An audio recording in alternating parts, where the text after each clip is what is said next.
Hey, this is Steve Lu.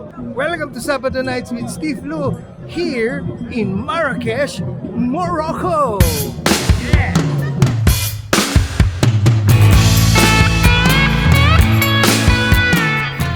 Here's an interesting little anecdote for you as we were walking our way through the souk. We were escaping a sandstorm, no less, and finding refuge in the alleyways of the souk. And another thing that you ought to know is to be very, very careful, not just with your own belongings. Uh, Walk lightly if you can, walk quickly, purposefully.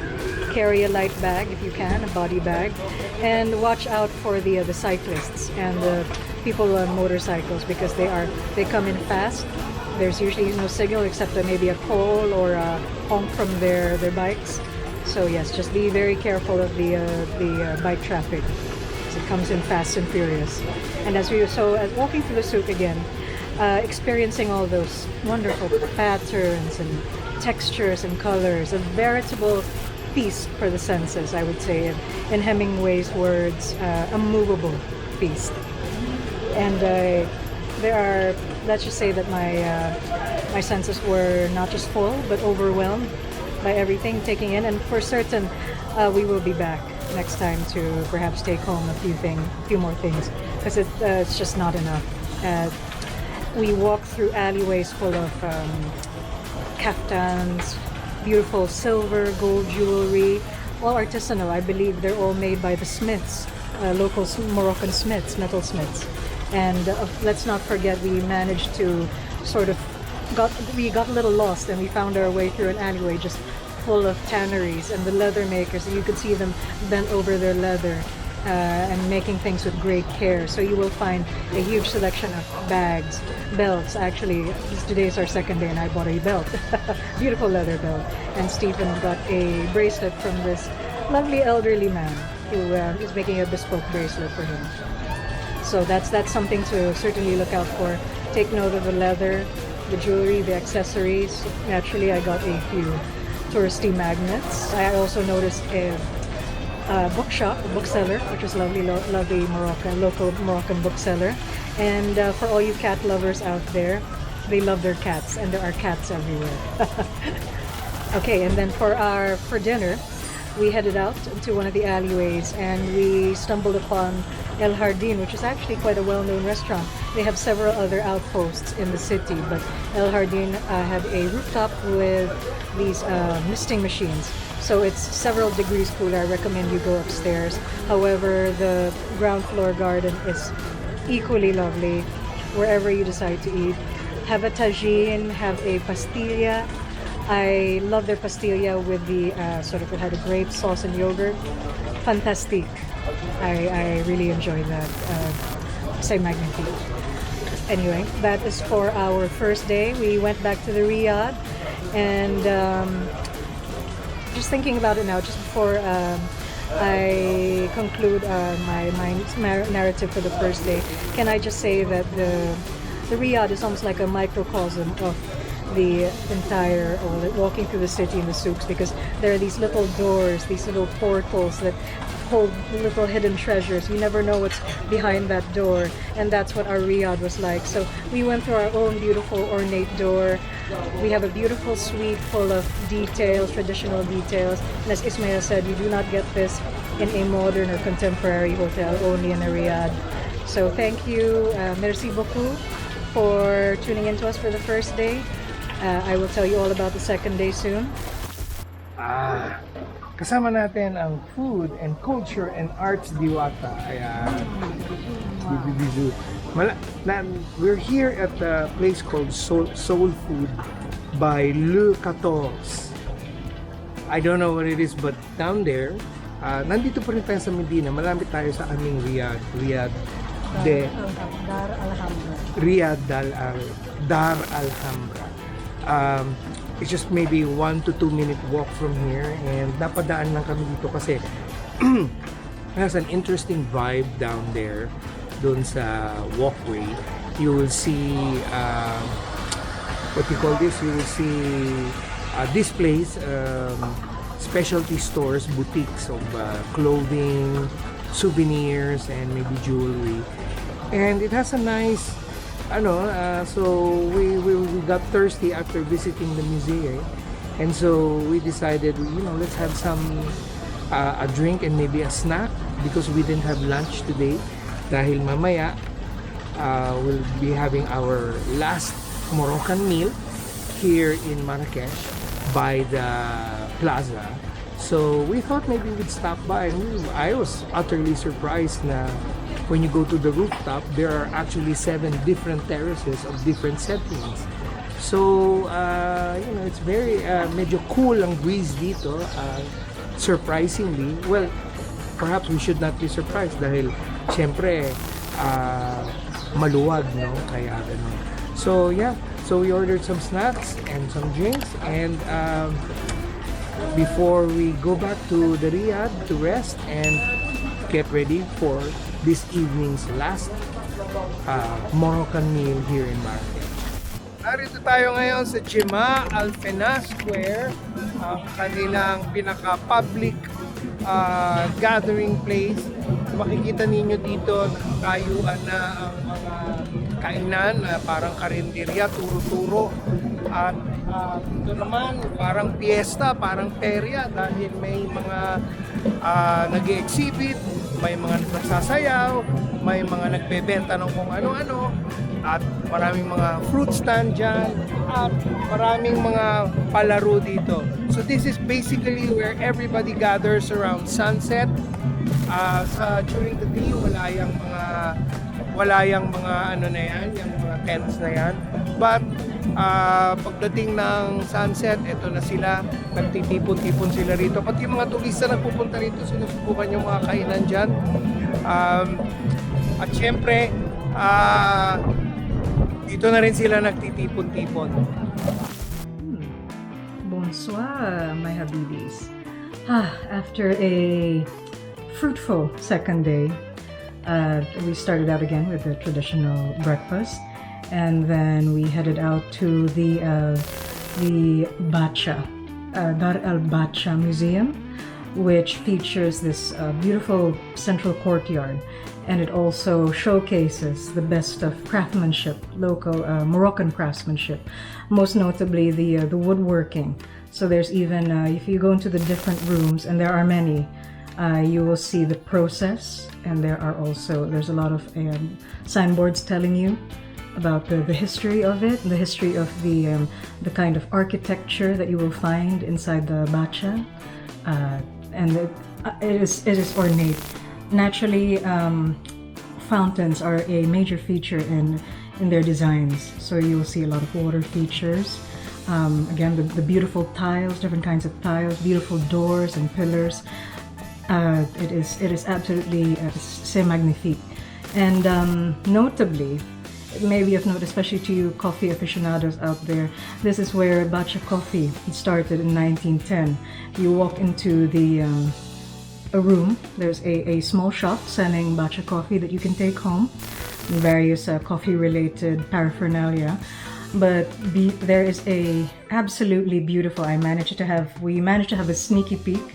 They're beautiful, beautiful cafe. Unfortunately, there was a waiting time of about 2 hours, and we could not get in that morning.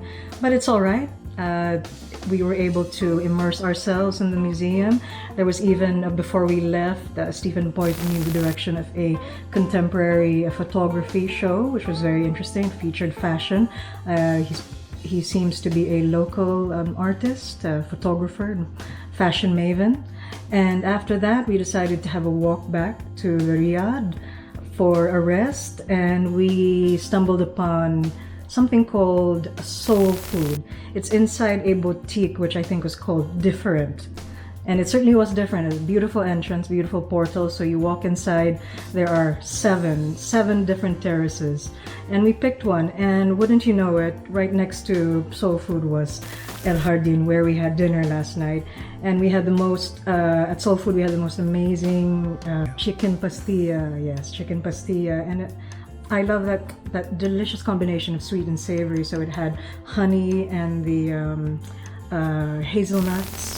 And I just love that combination. The phyllo pastry, absolutely wonderful. And After that, we decided to come back to the Riyadh and have a rest, and then we decided to take another walk. We decided to go to Gemma Al Fina Square, which is the main marketplace inside the Medina, and we had a reservation to see the sunset at Argana, which is where we had lunch yesterday. And it was, well, we could see the entire marketplace, you could see life passing by, and final thoughts for, I suppose, the entire trip from the food, art and culture Diwata's perspective. The Moroccan people have been absolutely warm, accommodating, hospitable, and they will take time to have a good laugh with you and to share some banter. I really enjoyed walking through the souks in order to get around, because you could see that the marketplace is the lifeblood of the Medina, of any city, I believe. Yeah, that is where you find all life is here, all beauty is here. Speaking of beauty, there's so much. I feel like I'm in the presence of fellow Diwatas here at the Riyadh, because all these, I wish I could see these days. I wish I could see women dressed up like in the beautiful sumptuous silks and velvets and cottons and linens, textiles, and adorned with all that jewelry. I would love to see that. In fact, if maybe as Diwata should try and dress up like that. Again, it's magical. I managed my expectations coming here, but the Riyadh has been fantastic. Ismail is the perfect host. He has been so helpful and knowledgeable, pointing us in the right direction, where to eat, where to go, what to see. In terms of souvenirs, you will not be lacking for them, again, in the souk. So I was able to find, which was the last thing that I wanted to get, was a pair of sandals, leather sandals made by the Moroccan leather makers. And I got one, a beautiful pair with sort of these, I think they were laser cut details, and they were white leather, very well made. And speaking of Diwata fashion, how do you like my outfit? At first I thought it was a dress, but it turns out it's actually a jumpsuit, you see, with the wide legs and the beautiful linen fabric. There were so many styles, but this is the one that caught my eye, and it was just the perfect fit, nice and breezy, and made of pure hand-woven linen. I also bought another cotton dress, so this is the place if you want to just be very selective when you go to the souk. Look for these kinds of quality fabrics, because there'll be many others that are all of the same. You'll see the same jewelry, the same kaftans, things like that, scarves. But choose, because there are definitely some that are of better quality than others. And one of my favorite finds, of course, is this beautiful, beautiful bejeweled brown leather belt. It's exactly what I was looking for to add, I suppose, a touch of panache to the outfit, that certain je ne sais quoi. And again, the leather cuff from the same leather maker. Merci beaucoup. Bisous bisous, wherever you are, we love you. Again, please make sure that when you are in Marrakesh, make sure that you stay in a riad, traditional family home with a courtyard. And again, these details, I have to point them out to you, the lamps, the ceiling details, the intricate woodwork, the sumptuous fabrics, the rugs alone, the furniture. You are in for a visual treat. I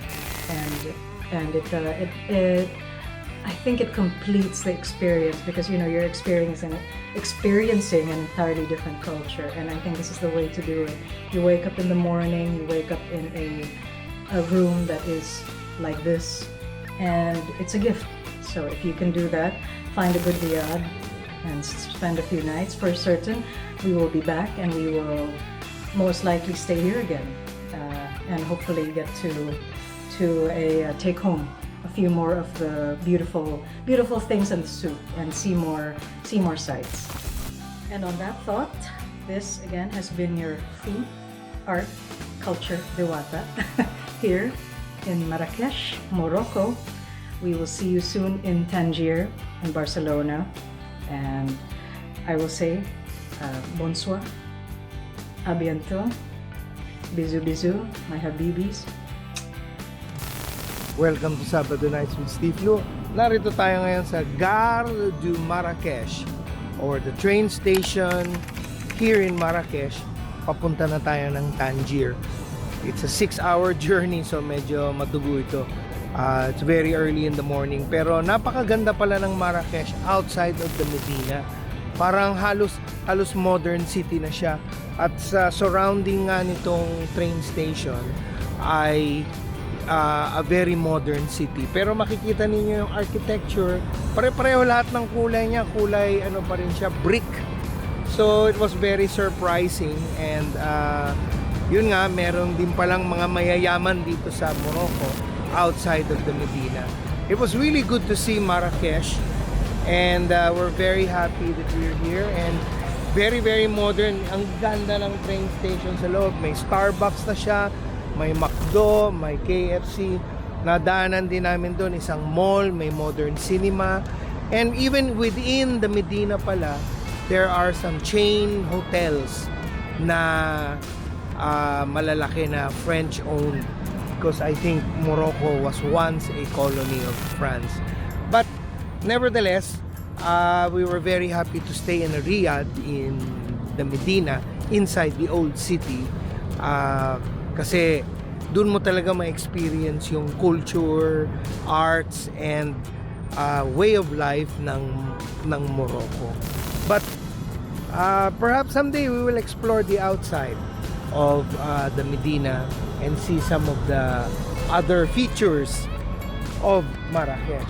So anyway, we're on our way to Tangier. Thank you for joining me here on Sabado Nights with Steve Lu, here in Marrakesh, Morocco. Join me for the next few episodes, maybe from Tangier. And so, enjoy. Please do not forget to subscribe and like this episode here on this channel. Rock and roll!